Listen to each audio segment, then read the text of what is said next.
네, 이번 시간부터는 지난번까지 뭐 행동주의나 인지주의, 즉 우리의 행동이나 인지에 대한 것을 주로 했다면 발달 이론에 대해서 행동이나 인지가 주로 학습에 관련돼 있는데 지금 발달 이론도 교육심리학의 중요한 영역입니다. 그래서 정서와 사회성 발달부터 시작해서 발달과 관련된 내용을 하고 그 다음에 앞부분에 인지 발달과 지능 발달, 뇌 발달 이런 순서로 강의가 진행될 것입니다. 정서 사회성 발달의 교재는 178쪽부터고 주로 다룰 것은 에릭슨의 사회심리적 발달 이론, 그 다음에 애착 이론, 정서 이론, 그리고 마지막으로 기질과 성격에 대해서 할 텐데 내용이 좀 많기 때문에 뒷부분이 좀 잘릴 수도 있어서 만약에 다루지 않는 내용은 교재를 확인하면서 한번 읽어보시기 바라겠습니다. 이번 시간에는 중요한 내용 위주로 강의를 진행할게요. 먼저 에릭슨의 심리사회적 발달 이론입니다. 에릭슨은 비교적 오래된 이론 심리학자이기도 하지만 이 이론이 지금까지 중요하게 다루어진 이유는 그 이전에 그 심리적 그 발달 이론가들이 청소년기면 청소년기 아니면 주로 발달이 일어나는 아동기나 영유아기에 초점을 맞췄다고 한다면 에릭슨이 처음으로 물론 다른 연구자들도 있었겠지만 굉장히 전생애적인 즉 0세부터 노년기까지의 전생애적인 심리사회적 발달 이론을 어, 제안을 했기 때문에 굉장히 유명하고 또 이렇게 그 전까지 전생애적인 발달이 없었다고 한다면 이 시기부터 초반 그러니까 청소년기나 아니면은 아동기의 발달 못지않게 좋은 삶이나 아니면은 전체적인 통합성을 위해서는 이 장년기와 노년기의 발달도 중요하다는 것이 이 전생애적 발달 이론가들이 중요하게 보는 지점이고 그것이 이제 에릭슨의 심리사회적 이론에서 비롯됐다고 볼 수 있어요. 전체적으로 8단계라고 해서 굉장히 많게 느껴지는데 여러분이 각 단계와 그 연령을 조금씩 보면서 특징을 생각하면 이것이 어느 단계에서 어떤 식으로 이루어지는지를 쉽게 상상할 수가 있습니다. 이것을 무조건 외우기보다는 이 나이대에 이루어지는 특징이 무엇인지 여러분이 한번 생각해 보면 연관성을 유추할 수 있어요. 여기에 PPT에서는 각 단계의 설명을 자세히 쓰지는 않았어요. 그래서 각 단계의 설명은 책을 보면서 여러분이 확인을 해야 합니다. 물론 강의로도 추가를 하겠지만 먼저 제 1단계입니다. 1단계는 영아기, 유아기 이전의 영아기입니다. 영아기는 0세에서 1세부터인데 이 단계에 붙어 있는 이름은 그 자체가 그 단계의 특성을 나타내기도 하고 사실은 단계 이름을 이렇게 부르는 사람들도 있어요. 신뢰감 대 불안감의 단계, 자율성 대 수치감의 단계 이런 식으로 주도성 대 죄책감의 단계. 그 이유가 이 시기에 가장 중요하게 획득되어야 하는 발달 과업이 무엇인가 그것이 앞에 제시되어 있고 그 뒤에 제시되어 있는 것은 이 발달 과업을 성취하지 못했을 때 오는 발달 위기에 대해서 얘기를 하고 있어요. 그래서 어떻게 보면 이 두 개념이 발달 과업과 그것을 성취하지 못했을 때 오는 발달 위기이기 때문에 여러분이 쉽게 또 상상을 할 수 있어요. 신뢰의 반대는 불안감이고 자율적이지 못한 사람은 쉽게 수치심을 느낄 수 있죠. 그런 식으로 이제 나열되어 있기 때문에 그 단계의 이름과 특성을 쉽게 알 수가 있습니다.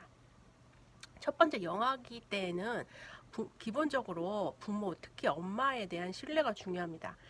책에서 나온 것처럼 감각기관을 통해서 느껴지는 따뜻한 손길, 그것을 통해서 욕구가 충족될 때 신뢰감과 편안함을 느끼면서 세상에 대해서 그러니까 이때의 발달에 중요한 것은 그 당시에 느끼는 것이 아니라 이것이 전생애적으로 어떻게 위기를 극복하고 그 과업을 획득했을 때 전생애적으로 어떻게 심리적으로 발달하게 되는지가 중요해요. 그래서 영아기의 신뢰감을 획득해야지만이 전체적인 인생에서의 세상에서의 신뢰감을 형성할 수 있는 거예요. 내 인생이 또는 뭐 이 세계가 신뢰할 수 있는 대상인가 아닌가 이런 식으로 우리가 볼 수 있다는 거죠. 이 전생애적인 발달 이론이기 때문에 이 단계에서 끝나고 또 이 단계에서 새롭게 무엇을 시작하고 이런 게 아니고 에릭슨이 제안한 것은 이러한 발달 단계에서의 과업들이 누적이 되어서 누적이 되어서 전체적인 어떤 심리 성격을 발달시킨다라고 되어 있어요. 그래서 세상에 대한 신뢰를 형성하기 위한 최초의 시기인 거죠. 이것이 획득되지 못하면 불안감을 가지게 되고 책에 나온 것처럼 해결을 어려움이 닥쳤을 때 또는 또 위기가 닥쳤을 때 그것을 내가 해결할 수 있다는 신뢰감을 가지지 못하는 경우가 생깁니다. 불안감이 된다는 것은 이 시기에 적절한 특히 엄마와의 신뢰감을 형성했을 때 가능한 거고요. 영아기를 조금 지나서 유아기 이전의 단계에서는 2, 3살 경우인데 이때는 자율성을 경험하는 것이고 자율성을 경험하지 못하면 수치감이나 회의 이렇게 책에 나와 있는데 회의가 든다 이럴 때 회의예요. 자율성이나 수치감이 든다라는 것은 자율성을 획득하게 되는 경우가 책에 나와 있는 것처럼 이 시기 아이들이 굉장히 이때에는 엄마에게 전적으로 의존하다가 이때에는 약간씩 자기가 무엇을 하기 시작하는 단계죠. 그래서 이 시기 아이들은 싫어 내 거야와 같은 말을 자주 한다고 해요. 이는 자발성의 표현이라고 할 수 있다.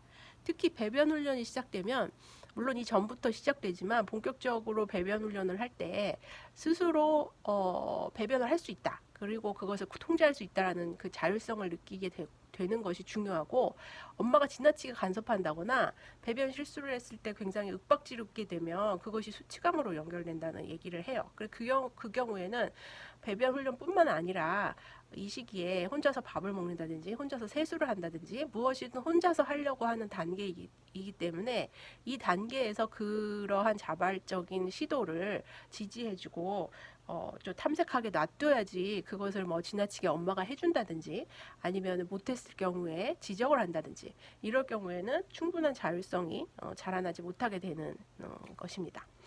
제3단계는 학교에 들어가기 직전인데 이때는 발달시켜야 되는 과업은 주도성입니다. 이 주도성이라는 것은 언제 발달이 되냐 하면 이 시기에 무언가를 해보고 싶다는 마음을 굉장히 아이들이 이것저것 다양하게 가지게 되죠. 이때는 아무래도 자기가 할 수 있는 것과 할 수 없는 것이 어떻게 보면 부모로부터 정해진다고 하지만 이때에는 부모님들도 어느 정도 컸기 때문에 아이가 뭐 설거지를 하고 싶다. 나도 청소를 해보고 싶다. 이러면은 부모님이 얼마든지 시킬 수 있는 단계예요. 아이들이 한다고 할 때 그것을 주체적으로 할 수 있도록 도와주는 것이 중요합니다. 이때에도 마찬가지로 주도성을 길러주는 것이 중요하며 동시에 적당한 감독과 제재를 해야지 그렇지 않으면 죄책감으로 가는 발달 위기를 겪을 수 있습니다. 주도적으로 어떤 일을 하려고 하는데 아이들이 무엇이든 하려고 할 때 그것을 아주 방임적으로 무엇이든 허용한다든지 아니면은 무엇이나 통제적으로 다 엄마가 해줄게 라든지 아니면 엄마가 봤는데 너는 그걸 잘 못할 것 같아 라고 아주 시도를 막는다든지 그런 경우에 유도성을 막는 양육이 될 수 있어요. 그 다음에 이제 여러분이 주로 초등학교 시기부터 보게 되는 단계는 4단계와 5단계입니다. 그래서 이 에릭슨이 단계의 구분과 거기에 해당하는 연령을 그렇게 구체적으로 강조하지는 않았어요. 그냥 대충 이런 연령대에 이루어질 것이다라고 얘기했기 때문에 여러분이 연령 자체보다는 각 단계에 해당하는 발달 과업을 생각하면서 상상을 해야 돼요.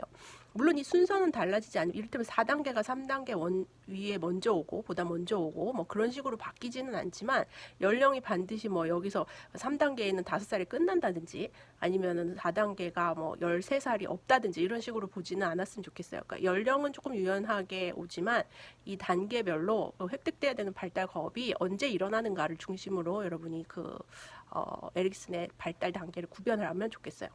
대부분의 초등학생이 근면성을 획득하고자 이 단계를 거치게 됩니다. 이제 근면성이라는 거는 주로 많이 나타나는 것이 지적 호기심과 성취 동기죠.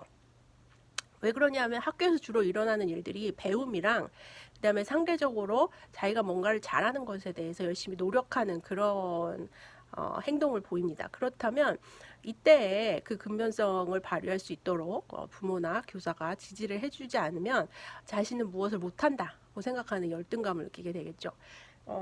이때 성취감을 느끼는 것이 이 근면성 획득에 많이 도움이 되고요.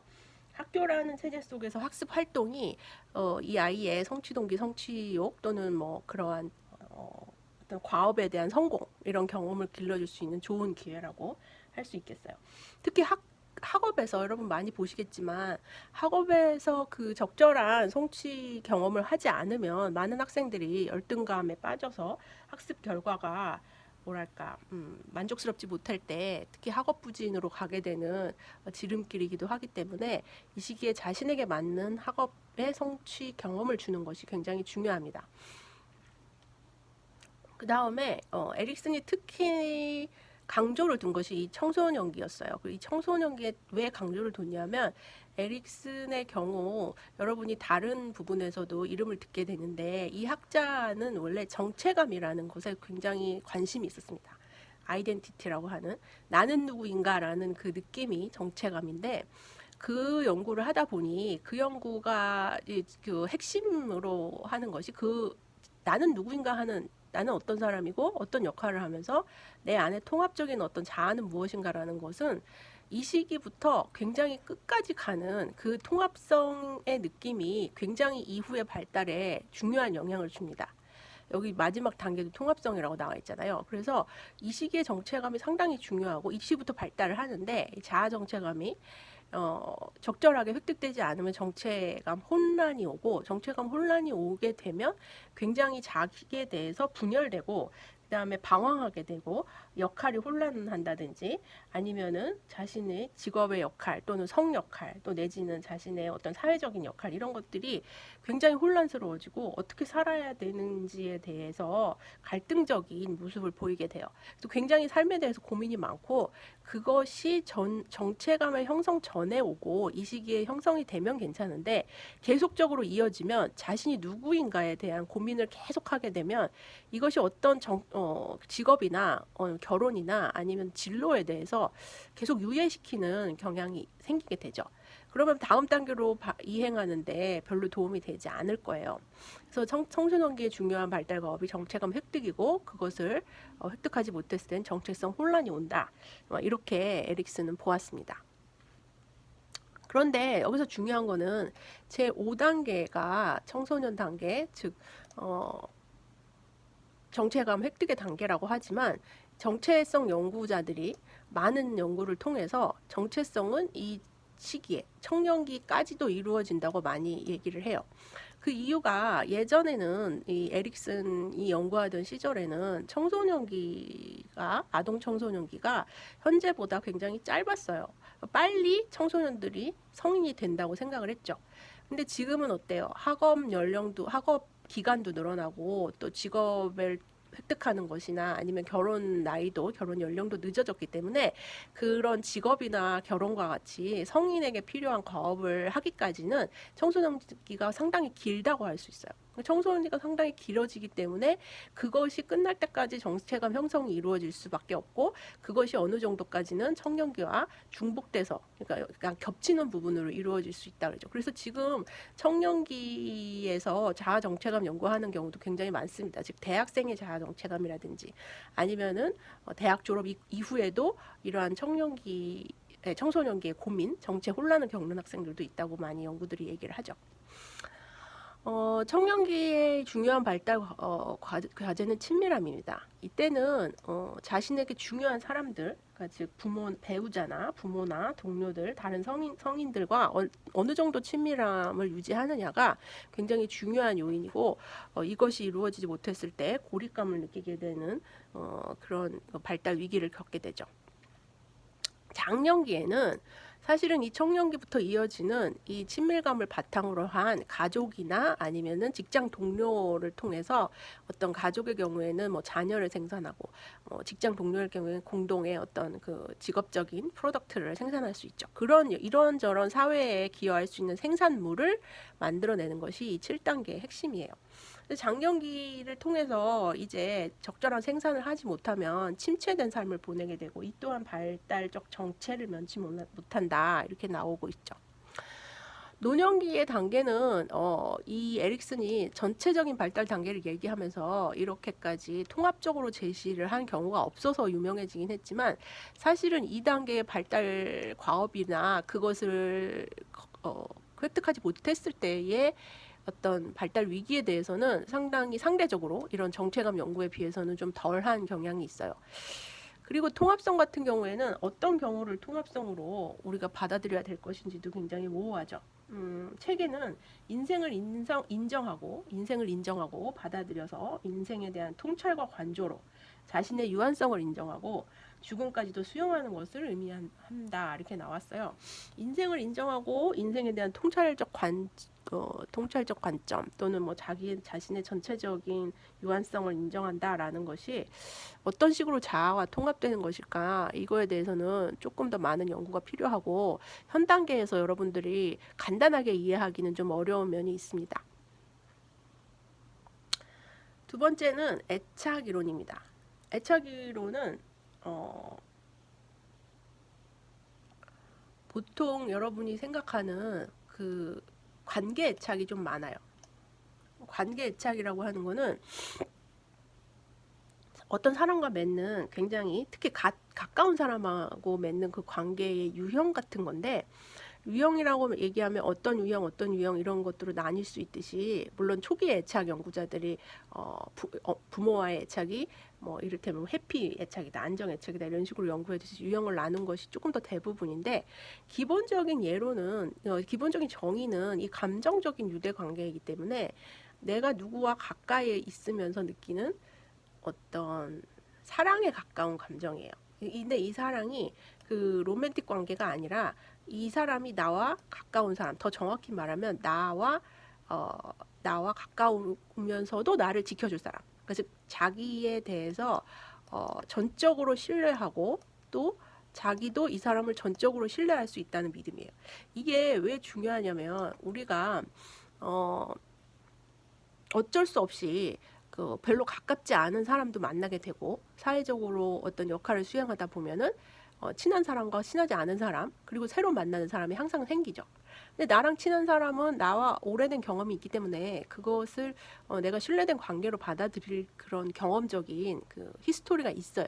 근데 만약에 새로 만나는 사람 또는 이제부터 새로 만나야 하는 사람 앞으로 오랜 시간을 보내야 할 사람은 그런 신뢰 관계가 없을 때 내가 어디서 이러한 감정적 유대 관계를 가지고 오느냐 이것이 이제 초기 애착 이론가들이 설명한 거야. 그때의 감정적 유대 관계는 출생 후 1년 이내에 영아와 어머니가 가장 가깝게 자신을 돌봐주는 사람이기 때문에 어머니가 아니라면 자신을 돌봐주는 사람이라고 볼 수 있어요. 이와 마찬가지로 역할을 하는 사람과의 관계가 결국은 내가 앞으로 만나는 새로운 사람들에 대한 정서적인 안정성이나 아니면 그 사람들의 관계를 어떻게 맺느냐에 영향을 준다라는 거예요.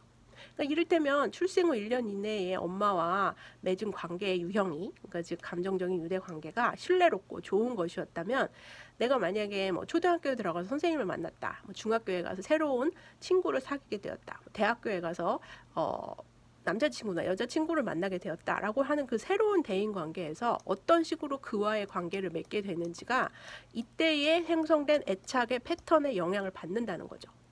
그래서 이 연구를 굉장히 오랫동안 한 사람들은 이 부분을 굉장히 신뢰합니다. 무엇이냐 하면은 어릴 때 애착을 형성하지 못하면 나중에 대인 관계가 제대로 이루어지기 힘들다는 것을 많이 얘기를 해요. 애착 이론의 초기 연구가 조금 흥미로운데 처음에 연구하기 시작할 때는 볼비라는 사람 그리고 할로우라는 사람이 연구를 시작했습니다. 볼비는 뭐라고 얘기했냐면 아까 말한 것처럼 초기에 애착을 형성하는 것이 인간의 본성 구체적으로 말하면은 어떤 대인 관계에 대한 느낌이나 그런 패턴이죠. 그런 것들을 형성하게 하는 중요한 기본이 되고 애착이 있어야 종의 보존과 생존에 중요한 의미를 가지죠. 그러니까 즉 왜냐하면 애착이 그냥 뭐 학습된 게 아니라 결국은 이 애착으로 인해서 우리는 엄마는 아이를 무조건적으로 보호하게 되죠. 그러니까 즉 우리 인간 종을 보존할 수 있게 하는 중요한 그 본능적 반응이라는 거예요.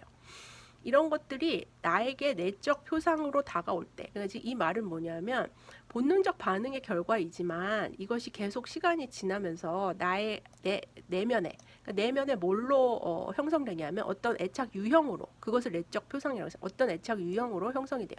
그 유형이 좋은 것이면 이후에 맺게 되는 대인 관계도 좋고 그 유형이 나쁜 것이면 이후에 맺게 되는 대인 관계가 나쁘게 된다. 이런 이론입니다. 볼비가 말한 것이. 그래서 볼비의 초기 연구, 볼비와 할로우 연구 중에 특히 할로우가 관심을 가졌던 것은 어떤 것이 애착을 형성하느냐 이런 거예요. 어떤 것에서 인간은 위안을 느끼느냐. 그래서 주로 애착 형성은 영아와 엄마 사이에 그런 본능적인 관계를 얘기를 하기 때문에 이 할로우의 실험에서는 새끼 원숭이와 그 다음에 철사 엄마. 철사에 여기 보면은 우유가 달려 있죠. 그래서 수유를 하는 철사 엄마, 그 다음에 수유를 하는 헝겊 엄마를 했어요.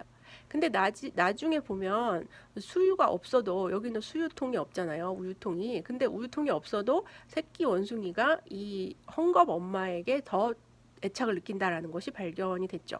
그러니까 즉 수유와 함께 오는 그런 어떤 중요한 무엇이 접촉 위안, 이것을 접촉함으로써 받는 위안, 이것이 애착 형성에 중요하다고 한 거예요.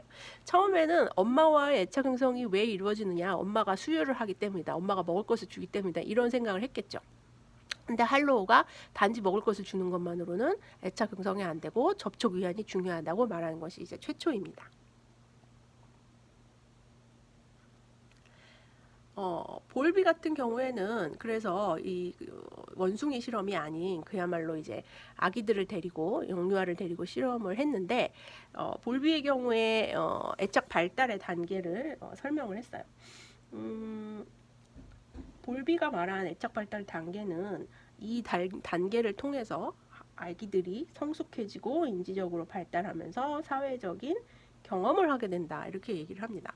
어떤 경험을 하게 되는지 각각을 살펴보겠습니다.